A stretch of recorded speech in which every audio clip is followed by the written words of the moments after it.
Sahabat Oase Rohani Katolik yang terkasih, salam damai. Semoga para sahabat beserta keluarga selalu dalam keadaan baik, berbahagia, dan juga selalu semangat dalam menjalankan tugas-tugas kita. Pada hari ini kita berjumpa kembali dalam program Oase Rohani Katolik.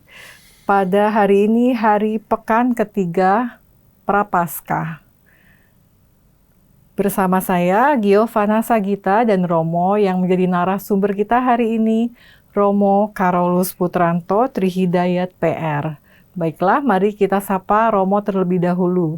Romo Uut, apa kabar Romo? Kabar baik, Bu Gio. Sehat-sehat semuanya ya. Puji Tuhan Romo, kabarnya baik selalu ya Romo ya. Terima kasih. Terima kasih juga Romo sudah hadir di studio untuk menyapa kita semua. Ya. Sahabat Oase Rohani Katolik, sebelum kita memulai permenungan iman kita hari ini, sebelum kita mendengarkan sabda Tuhan, marilah kita siapkan hati kita akan berdoa, memohon tuntunan Roh Kudus melalui doa pembuka yang akan dipimpin oleh Romo. Baik, Gio dan para sahabat Oase Rohani Katolik yang terkasih, mari kita satukan hati dan budi kita dalam doa di awal permenungan kita pada hari ini. Dalam nama Bapa dan Putra dan Roh Kudus. Amin. Amin. Allah Bapa kami, puji dan syukur untuk segala anugerah, rahmat yang berlimpah yang Kau berikan kepada kami. Teristimewa pada kesempatan ini kami sungguh membuka diri kami untuk Kau perbaharui melalui firman yang akan kami dengarkan dan kami renungkan. Ajarilah kami memiliki hati dan telinga yang terbuka, sebagaimana Nabi Hosea yang terbuka untuk melihat kehendak-Mu dan menuntun umat-Mu Israel. Ajarilah kami menjadi murid-murid Yesus Putra-Mu untuk mencintai Dikau dan sesama. Dialah Tuhan dan Saudara kami, kini dan sepanjang segala masa. Amin. Amin. Dalam nama Bapa dan Putra dan Roh Kudus. Amin. Terima kasih Romo sudah memimpin doa pembuka. Sahabat Oase Rohani Katolik, bacaan kita hari ini, bacaan pertama akan diambil dari kitab Nubuat Hosea dan bacaan Injil akan diambil dari Injil Markus. Antifon pembuka. Tiada dewa yang menyamai Engkau ya Tuhan, sebab agunglah Engkau dan agunglah karya-Mu. Hanya Engkaulah Allah. Bacaan pertama. Bacaan diambil dari kitab Nubuat Hosea. Beginilah firman Allah. Bertobatlah, hai Israel, kepada Tuhan Allahmu, sebab engkau telah tergelincir karena kesalahanmu. Datanglah membawa kata-kata penyesalan, dan bertobatlah kepada Tuhan. Berserulah kepadanya, ampunilah segala kesalahan, sehingga kami mendapat yang baik. Maka kami akan mempersembahkan pengakuan kami. Asyur tidak dapat menyelamatkan kami. Kami tidak mau mengendarai kuda, dan kami tidak akan berkata lagi, ya Allah kami, kepada buatan tangan kami. Karena Engkau menyayangi anak yatim. Beginilah firman Tuhan. Aku akan memulihkan mereka dari penyelewengan. Aku akan mengasihi mereka dengan sukarela, sebab murkaku telah surut daripada mereka. Aku akan menjadi seperti embun bagi Israel, maka ia akan berbunga seperti bunga bakung dan akan menjulurkan akar-akarnya seperti pohon hawar. Ranting-rantingnya akan merambak, semaraknya akan seperti pohon zaitun dan berbau harum seperti yang di Libanon.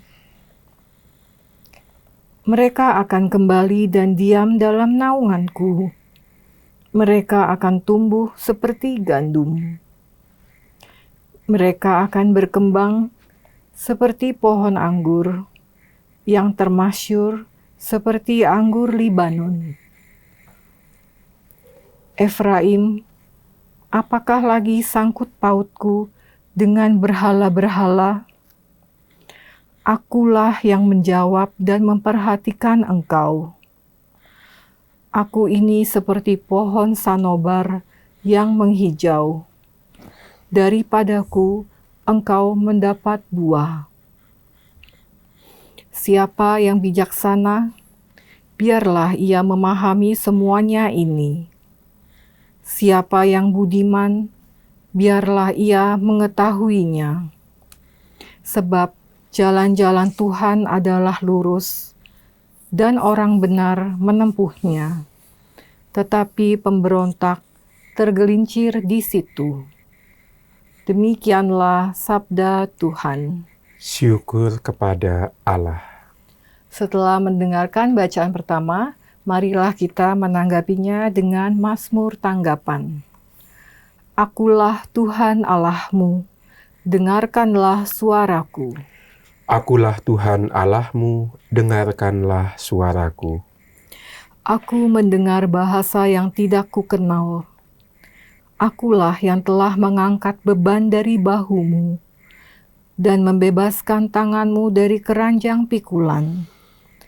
Dalam kesesakan engkau berseru, maka aku meluputkan engkau. Akulah Tuhan Allahmu, dengarkanlah suaraku. Aku menjawab engkau dengan bersembunyi di balik badai. Aku telah menguji engkau dekat Meriba. Dengarlah, hai umatku, aku hendak memberi peringatan kepadamu, hai Israel, kiranya engkau mau mendengarkan aku. Akulah Tuhan Allahmu, dengarkanlah suaraku. Janganlah ada di antaramu Allah lain, dan janganlah engkau menyembah orang asing. Akulah Tuhan Allahmu yang menuntun engkau keluar dari tanah Mesir. Akulah Tuhan Allahmu, dengarkanlah suaraku. Sekiranya umatku mendengarkan aku, sekiranya Israel hidup menurut jalan yang kutunjukkan, umatku akan kuberi makan gandum yang terbaik, dan dengan madu dari gunung batu aku akan mengenyangkannya. Dengar, akulah Tuhan Allahmu, dengarkanlah suaraku. Baiklah, sahabat Oase Rohani Katolik yang terkasih, sekarang marilah kita siapkan hati dan budi kita untuk mendengarkan bacaan Injil yang akan didahului dengan bait pengantar Injil oleh Romo. Terpujilah Kristus Tuhan, Raja mulia dan kekal. Terpujilah Kristus Tuhan, Raja mulia dan kekal. Bertobatlah, sabda Tuhan, sebab kerajaan surga sudah dekat. Terpujilah Kristus Tuhan, Raja mulia dan kekal. Tuhan bersamamu Dan bersama rohmu. Inilah Injil suci menurut Markus. Dimuliakanlah Tuhan. Sekali peristiwa datanglah seorang ahli Taurat kepada Yesus dan bertanya kepadanya, "Perintah manakah yang paling utama?" Jawab Yesus, "Perintah yang paling utama ialah, dengarlah hai orang Israel. Tuhan Allah kita itu Tuhan yang esa. Kasihilah Tuhan Allahmu dengan segenap hati, dengan segenap jiwa, dan dengan segenap akal budi, dan dengan segenap kekuatanmu. Dan perintah yang kedua ialah, kasihilah sesamamu manusia seperti dirimu sendiri. Tidak ada perintah lain yang lebih utama daripada kedua perintah ini." Berkatalah ahli Taurat itu kepada Yesus, "Guru, tepat sekali apa yang kau katakan, bahwa Dia itu esa, dan bahwa tidak ada Allah lain kecuali Dia. Memang mengasihi Dia dengan segenap hati, dengan segenap pengertian, dan dengan segenap kekuatan, serta mengasihi sesama manusia seperti diri sendiri jauh lebih utama daripada semua kurban bakaran dan persembahan. Yesus melihat betapa bijaksana jawaban orang itu. Maka ia berkata kepadanya, "Engkau tidak jauh dari kerajaan Allah." Dan tak seorang pun berani lagi menanyakan sesuatu kepada Yesus. Demikianlah sabda Tuhan. Terpujilah Kristus. Baiklah, sahabat Oase Rohani Katolik yang terkasih, kita sudah mendengarkan bacaan liturgi kita hari ini. Romo Uut, Ya. kebetulan kalau kita lihat di bacaan pertama ya Romo ya, Ya. dari kitab Nubuat Hosea. Iya. Ini Nabi Hosea meminta umat Israel untuk bertobat dan menyampaikan kata-kata penyesalan begitu Romo. Iya. Apakah bisa dijelaskan Romo kira-kira latar belakang apa yang terjadi pada umat Israel seperti diceritakan di perikop ini? Iya.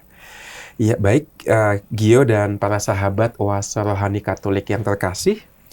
Konteks Nubuat Hosea adalah ketika banyak orang Israel itu tidak lagi setia pada perjanjian yang dibuat Allah dengan nenek moyang mereka.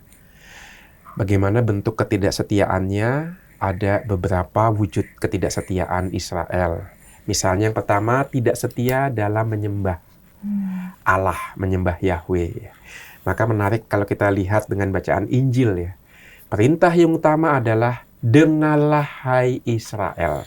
Iya Romo. Disuruh mendengarkan, itu perintah pertama. Artinya mendengarkan itu berarti tidak hanya mendengar, mendengarkan. Artinya meletakkan hati, meletakkan budi untuk menerima dari Allah dan siap diubah. Kasihilah Tuhan Allahmu, itu yang utama, dan kasihilah sesama. Maka ketidaksetiaan atas perintah utama ini salah satunya dengan menyembah dewa-dewi. Pertanyaannya adalah, apa sih beratnya nyembah dewa-dewi? Ya nggak apa-apa lah, itu kan yang penting kan perbuatan baik. Oh, nggak cukup.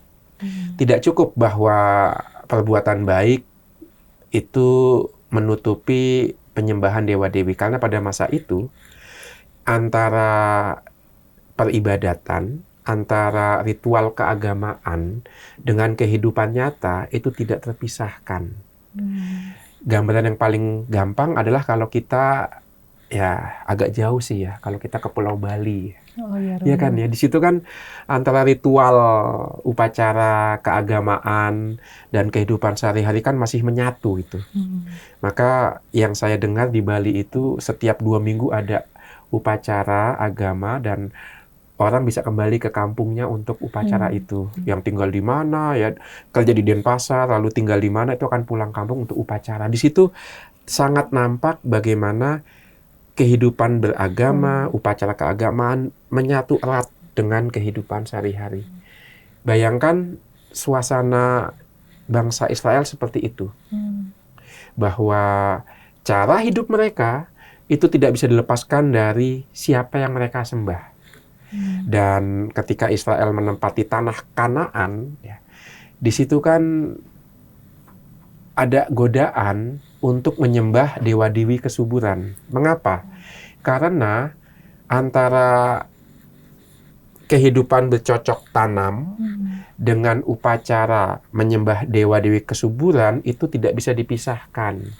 Itu seperti semacam teknik bertanam, teknik bercocok tanam gandum itu selalu mengikut sertakan upacara menyembah dewa-dewi kesuburan. Jadi nggak bisa dipisahkan antara mencangkul dengan memberikan persembahan kepada dewa-dewi kesuburan. Apakah itu seperti akulturasi kebudayaan Romo dengan Iya, seperti itu. Jadi suku lokal. Betul, Israel belum menemukan cara bagaimana nih, karena Israel itu kan Allah yang mereka kenal kan Allah yang membebaskan, Allah yang menuntun mereka di padang gurun. Gambarannya adalah Allah penggembala, bukan Allah yang membantu mereka bercocok tanam. Ya itu masalahnya. Maka kita bisa melihat tidak mudahnya orang Israel ya.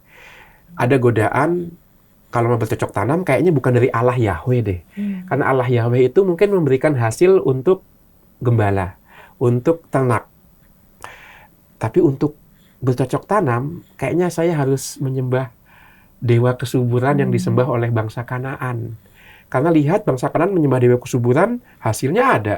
Itu godaannya. Maka konteksnya ini, ketidaksetiaan orang Israel tergoda menyembah dewa-dewi kesuburan untuk keberhasilan duniawi mereka. Nah, itu kan godaan yang tidak ringan ya. Maka Hosea kita kenal sebagai orang yang dipanggil Allah untuk menikahi seorang pelacur yang namanya Gomer. Untuk menunjukkan, hai Israel, kamu seperti istri saya loh. Kamu itu gampang nggak setia. Kamu biasa hidup di jalan. Maka ketika aku tarik dari jalanan ke rumah, ya karena biasa nggak setia, kamu nggak akan betah lama di rumah. Kamu kembali lagi ke jalan. Itu gambarannya. Israel seperti itu. Dia mudah tidak setia. Israel mudah bersungut-sungut, ya kan? Tapi ya bagaimana itu yang dipilih Allah kok menjadi bangsa pilihannya? Dengan kata lain, Israel diminta untuk bertobat karena apa? Karena memiliki Allah sebagai pasangan, dalam tanda kutip, yang setia. Itu konteksnya seperti itu. Itu yang pertama. Yang kedua, ketidaksetiaannya adalah daripada mengandalkan Allah, bangsa Israel tergoda mengandalkan bangsa Asyur.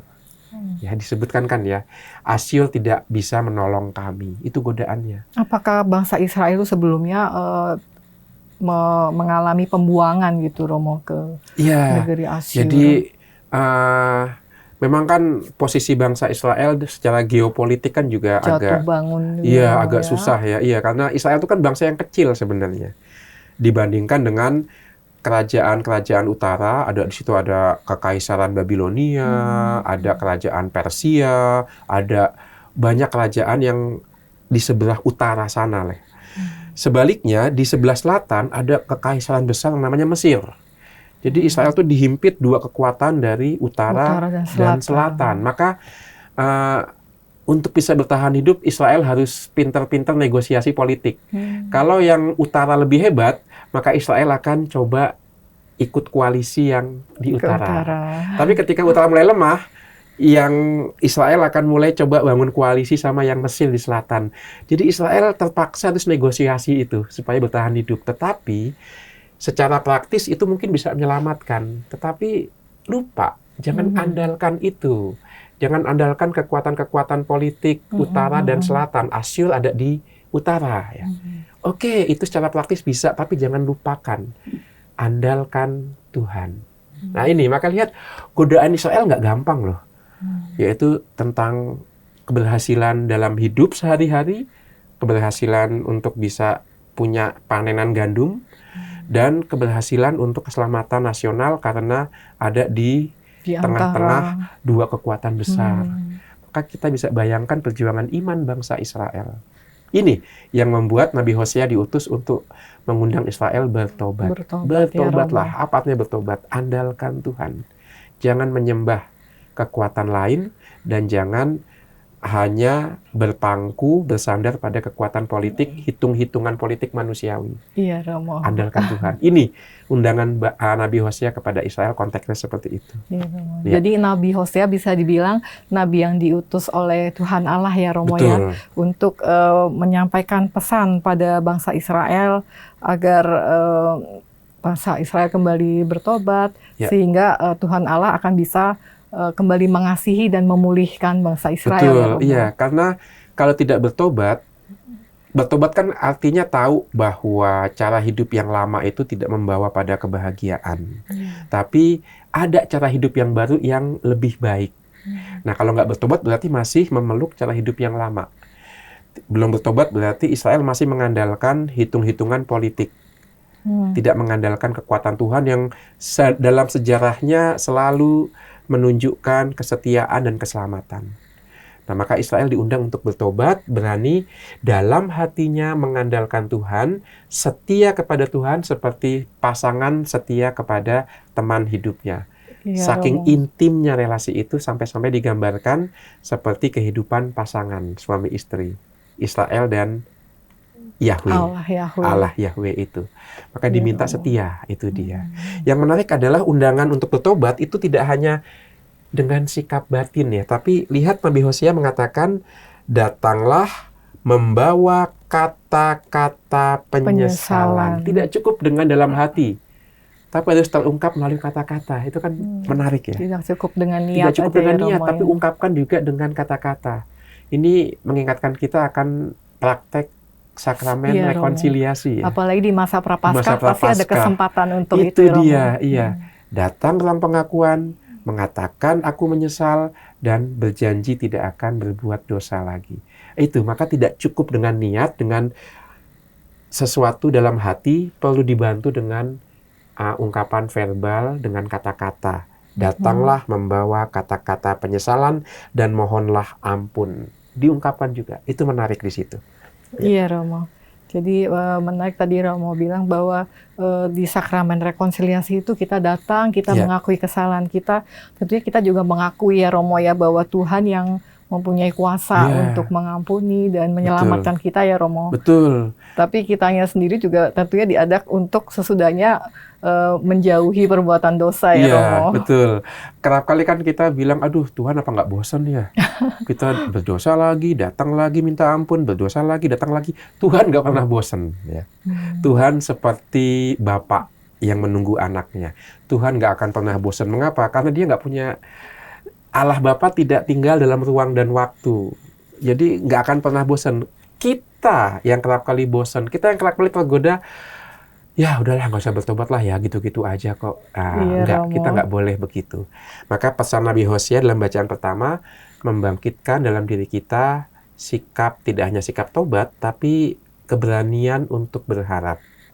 Apa sih berharap itu? Bisa digambarkan berharap itu seperti seorang anak kecil bangun di satu pagi dan berkata kepada dirinya sendiri, mari coba lagi. Kalau kemarin saya gagal, ini ada hari yang baru, mari coba lagi. Give it another try, gitu kan ya. Coba lagi yuk, coba lagi yuk. Nah itu harapan. Inilah yang mau disampaikan oleh Nabi Hosea, Allah Maha Pengampun, maka jangan pernah putus asa, jangan pernah kapok kalau kita merasa gagal dan salah. Satu lagi mungkin yang menarik ya. Iya, boleh Romo. Hosea itu rupanya pencinta tanaman.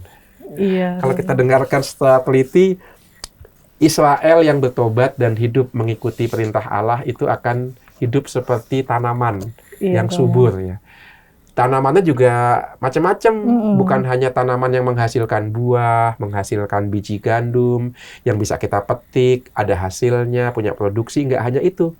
Tapi juga tanaman yang tidak memberikan hasil, tapi memberikan keindahan. Ya. Maka ada bunga bakung, ya kan? Lalu, itu menarik pohon zaitun, itu indah sekali. Artinya apa? Seorang nabi seperti Hosea itu orang yang halus budinya. Kalau nggak halus budinya, dia nggak akan peka terhadap keindahan, terhadap kehidupan, terhadap tanaman. Ya, maka agar kita bisa melaksanakan tugas perutusan kita sebagai orang yang dibaptis itu kan punya 3 perutusan. Ambil bagian dalam tugas perutusan Yesus sebagai Raja, Imam, dan Nabi. Maka mengikuti jalan Nabi Hosea, kita diundang untuk juga punya sikap budi yang halus, yang peka, yang bisa merasakan kesusahan orang lain. Tidak mudah mengatakan hal-hal yang buruk terhadap orang lain karena tahu konsekuensi dari kata-kata yang kita ucapkan itu akibatnya apa bagi orang. Ini tanda-tanda orang yang punya perasaan yang halus. Hosea seperti itu. Ini menariknya. Nabi adalah orang yang peka. Peka karena perasaannya halus dan bisa dengan mudah membaca tanda-tanda yang Allah berikan. Ya itu, tambahan sedikit. Karena peka jadi tidak mengeraskan hati ya Romo. Tidak mengeraskan hati, betul ya. Mudah mendengarkan kehendak Tuhan, tanda-tanda yang Tuhan kirimkan dari peristiwa, dari benda-benda, dan juga halus dan juga waspada, memilih kata-kata dan sikap, jangan sampai mematahkan semangat orang yang mau bangkit yang mau dekat dengan Tuhan. Jangan dipatahkan. Orang yang mau bangkit, karena kan orang yang susah, orang yang sedang berada dalam situasi down itu kan sangat sensitif. Punya sedikit, kena sedikit saja sindiran, dia akan jatuh lagi. Nah ini Nabi punya kepekaan. Punya teladan seperti itu ya, Romo ya. Ya, baik. Terima kasih Romo Uut untuk permenungan iman yang sudah diberikan untuk kita semua. Ya, jadi sahabat Oase Rohani Katolik, seperti Romo Uut sampaikan, di masa Prapaskah ini kita ternyata mendapat ajakan dari Nabi Hosea untuk melakukan penyesalan, mendapatkan rahmat pengampunan, dan juga menjauhi perbuatan dosa seperti yang Tuhan harapkan. Baiklah, kita sudah di akhir sesi pertama. Nantinya di sesi kedua kita akan melanjutkan perbincangan iman kita. Sahabat Oase Rohani Katolik, kita akan jeda sejenak. Tetaplah bersama kami.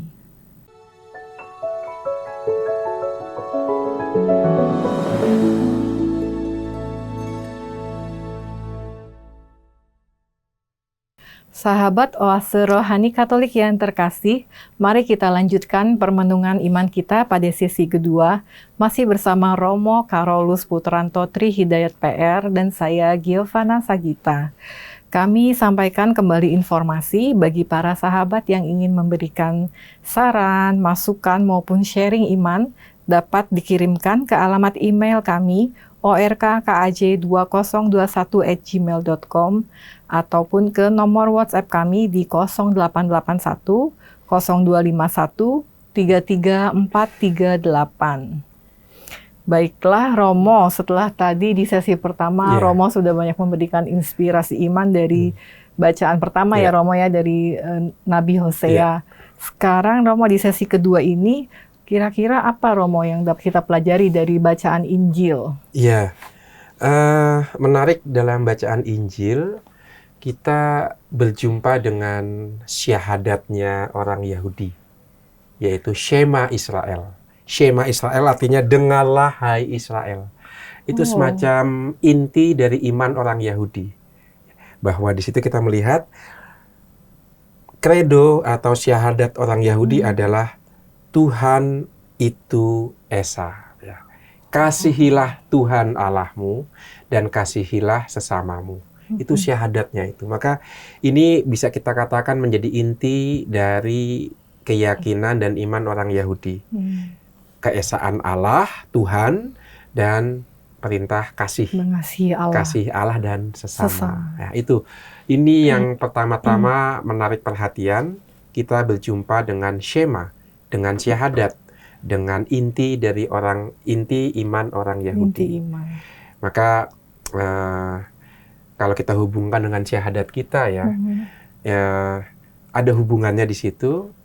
Karena Tuhan yang Esa, yang disembah oleh orang Yahudi, itu kemudian kita kenal sebagai Tuhan yang Esa dalam keilahian, dan kita sapa dalam 3 pribadi. Maka menarik bahwa dalam Shema Israel dikatakan ada kata Tuhan dan kata Allah. Tuhan, Allah. Itu 2 nama yang berbeda ya. Tuhan itu dalam bahasa Ibrani-nya Yahweh, lalu kemudian diterjemahkan menjadi Adonai, karena orang Yahudi takut menyebut kata Yahweh. Nama itu begitu kuat, begitu kudus, maka nggak boleh sembarangan. Maka setiap kali menyebut Yahweh, mereka mengganti dengan menyebut kata Adonai, yang artinya Tuhan. Dan Allah itu Elohim. Maka dalam bahasa aslinya Yahweh Elohim. Nanti dalam perkembangannya, orang Kristen itu akan mengenal sosok Yahweh dalam diri Yesus. Karena nanti akan diterjemahkan Yahweh menjadi Kurios, Tuhan. Sementara Elohim diterjemahkan menjadi Theos, Allah. Dan siapakah Yahweh Kurios itu? Yesus ya. Karena kalau kita nyanyi Kyrie eleison, Tuhan kasihanilah kami. Ya, Tuhan Yesus. Nah ini kita singkat saja perkembangan bagaimana iman orang Yahudi kemudian berkembang dan dihayati oleh orang Kristen. Secara demikian ada sebuah cara penghayatan yang baru karena iman akan Yesus. Nah ini yang pertama yang menarik yang bisa kita ulas. Yang kedua adalah perintahnya. Perintah utama adalah kasih. Maka ya Gio ya, masa orang mengasihi harus Iya, diperintah-perintah masa gitu. harus ada perintahnya, hukumnya gitu ya Hukumnya Romo ya ya. kan. Itu bukannya seperti alami saja gitu ya Romo ya, Betul. seperti orang tua mengasihi anak Betul. gitu. Maka cukup aneh kalau kita melihat dua kata ini dijadikan satu. Inilah perintah yang utama, kasihilah. Loh, mengasihi kok pakai diperintah. Nah, ini kan menarik. Apa maksudnya sebenarnya? Maksudnya sebenarnya begini, perintah itu kan sesuatu yang datang dari luar. Tapi dalam konteks Israel, ini perintah dari Allah. Maka kalau Allah memerintah, itu tidak hanya terkait hukum yang sifatnya dari luar. Enggak. Kalau Allah memerintah, artinya dia mau memerintah dari lubuk hati kita. Maka sebenarnya mendengarkan perintah Allah untuk orang Yahudi itu identik dengan mencintai Allah. Karena datang bukan dari luar tapi dari dalam. Maka itulah yang dimaksud dengan perintah kasih. Karena yang mengeluarkan perintah itu adalah Allah, dan Allah itu tinggal dari dalam lubuk hati kita, maka perintah kasih itu datang dari dalam. Maka tidak ada pertentangan antara perintah dan kasih. Karena perintah itu adalah sabda Allah sendiri, dan kasih itu ya memang dari dalam hati kita. Maka menarik kalau kita tarik ke dalam iman kita. Bahwa hukum untuk orang Kristen itu bukan hukum agama, bukan hukum yang datang dari luar. Tapi seperti yang dikatakan Santo Paulus, hukum itu ada di dalam hati kita, yaitu Roh Kudus sendiri. Itu. Maka perintah kasih itu kemudian menjadi terang benderang dalam iman kita karena yang memerintahkan itu adalah Allah Roh Kudus yang tinggal dalam hati kita. Hati tiap orang ya. Tiap orang ya, yang mendorong untuk kemudian mencintai. Itu makna pertama. Makna yang kedua, perintah kasih mau mengingatkan di balik semua hukum, di balik semua aturan, itu harus dijiwai oleh kasih. Di balik setiap aturan apapun, itu pasti untuk membantu orang, membuat orang lebih mudah untuk hidup lebih baik. Yaitu, apa yang paling baik kalau bukan mengasihi. Singkat kata, hukum, aturan, itu membantu orang untuk lebih bisa mengasihi dan semakin tidak egois. Sederhana, kalau lampu merah misalnya kan, saya pengen cepat-cepat sampai. Saya maunya begitu. Tapi karena ada aturan lalu lintas merah berhenti, maka saya mengurangi egoisme saya, mengikuti aturan lampu merah, dan membiarkan orang lain yang jalan. Itu kan melatih kita supaya tidak egois ya. Mengikuti aturan, bukan sekedar kewajiban, terpaksa, tapi saya mau melatih tidak egois. Saya mau melatih memberi perhatian pada orang lain. Dengan kata lain, di balik semua aturan, di balik semua hukum, hendaklah di situ ada kasih. Maka ada satu lagu yang saya ingat tuh waktu saya mahasiswa ketika demo-demo itu ya. Lagu dari Iwan Fals tuh. Bongkal judulnya ya kan. Oh iya Romo. Karena syairnya bagus di awal lagu itu. Kalau cinta sudah dibuang, jangan harap keadilan akan datang. Nah itu. Maka kalau cinta sudah tidak ada, jangan harap kemudian aturan itu punya makna membawa kebaikan, ya kan? Karena aturan bagaimanapun kan bisa dinego-nego ya, bisa dengan rasionalisasi kita, kepintaran kita, aturan bisa kita buat untuk menguntungkan diri kita sendiri. Yeah. Nah itu, maka aturan bukan hanya kewajiban, larangan, tapi latihan untuk semakin memperhatikan orang lain, semakin mengasihi. Nah, ini makna yang kedua dari perintah kasih. Di balik setiap aturan ada sebuah semangat, yaitu kasih. Nah, itu. Ini dari dari perintah kasih itu ya. Iya, sangat menarik tadi Romo Uut ya memberikan penjelasan bahwa seperti yang disebutkan di Injil itu menurut Romo itu adalah syahadat bangsa Yahudi ya Romo. Iya, Shema Israel betul. Dan saya kok rasanya mendengarnya tuh lebih berarti kayaknya Romo ya, karena langsung pengakuan imannya itu seperti ada kalimat aktif untuk mengajak itu kan, kasihilah Tuhan Betul, Allahmu betul. dan juga sesamamu manusia. Iya, Sedangkan kan kalau syahadat iman kita di iya, Ekaristi itu kan seperti hanya kalimat-kalimat pernyataan iya, pengakuan iman aja gitu ya betul. Romo Iya, ya, iya, tanpa tindakan aktif. iya, Terus yang kedua juga di sini dari ahli Taurat ini kan juga ada berkata bahwa mengasihi sesama manusia itu jauh lebih utama daripada semua korban bakaran dan betul. persembahan nih Romo. Iya, betul. Iya, jadi sebenarnya mulia juga ya, Romo ya nilai-nilai yang sudah dianut oleh Iya, bangsa bahwa Yahudi. itu dia. Maka kita karena punya kitab suci kita itu perjanjian lama dan perjanjian baru, dan iman kita juga dicangkokkan ke atas iman bangsa Yahudi ya, tunas baru ke atas tanaman yang lama. Maka kalau kita semakin mencintai kitab suci juga perjanjian lama, kita semakin memahami iman kita sendiri ya. Maka kalau kita lihat dalam tradisi Yahudi, cinta kepada Allah tidak pernah dipisahkan dari cinta pada sesama. Never, nggak pernah. Lihatlah 10 perintah Allah. 3 perintah pertama kan dikaitkan dengan Hubungan Allah. kita dengan Allah. Iya, Gitu. langsung dikaitkan yang perintah keempat dan seterusnya, hubungan kita dengan sesama manusia kan. Demikian juga dengan doa Bapa kami. Itu juga doa yang Yesus ciptakan, tapi dengan semangat Yahudi juga. Karena 3 permintaan yang pertama, dimuliakanlah namamu, datanglah kerajaanmu, jadilah kehendakmu, langsung dikaitkan dengan permintaan terhadap kehidupan kita sebagai manusia. Minta makanan, minta pengampunan, minta dibebaskan dari yang jahat ya. Maka relasi dengan Allah dalam kacamata iman tidak pernah bisa dilepaskan dari relasi kita dengan manusia.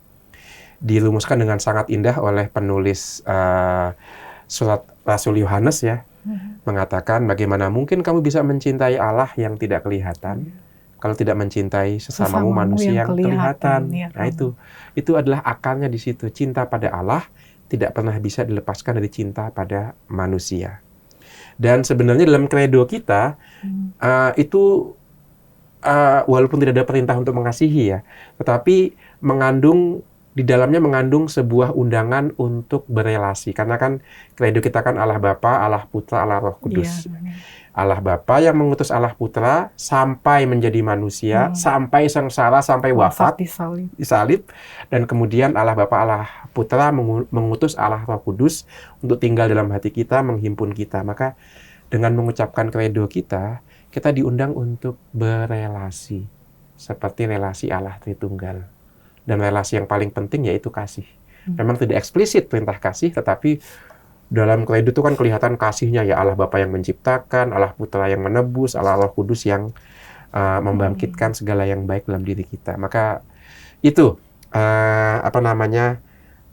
dorongan relasinya antara syahadat kita dengan syahadat orang Yahudi. Maka ahli Taurat tadi bisa menangkap itu intinya. Bagus sekali dia tidak tenggelam dalam banyaknya aturan-aturan agama. Kalau nggak salah, di dalam hukum Taurat, baik yang tertulis maupun tidak tertulis, itu ada 300 lebih aturan.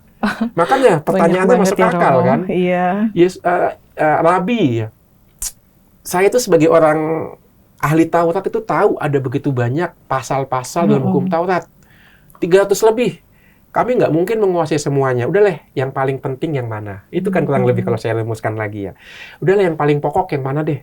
Nah, itu disebutkan. Nah, maka daripada bingung di hadapan 300 lebih aturan, cari intinya.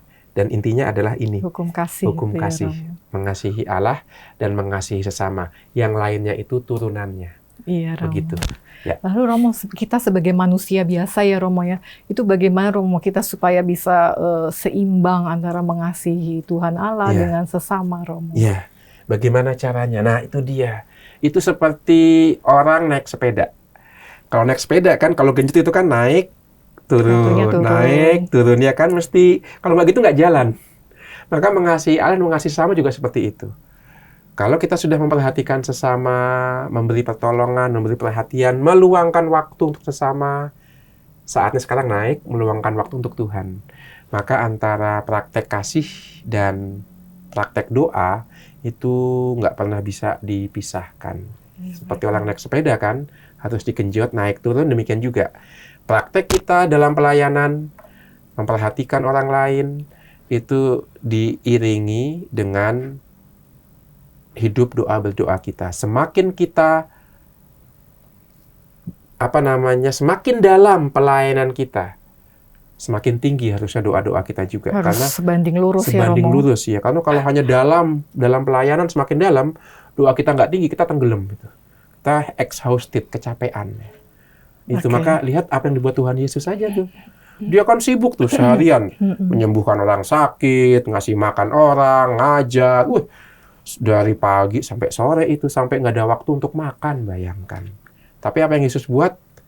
Pagi-pagi benar, ketika para murid masih tidur, dia sudah bangun untuk berdoa. Itu dia. Maka dua disiplin ini harus dijaga, yaitu aktif dalam pelayanan, tapi juga senyap dalam doa. Waduh, luar biasa, Romo. Ini maka makin rasanya pelayanan walaupun banyak, tapi fisiknya lelah, tapi hatinya happy.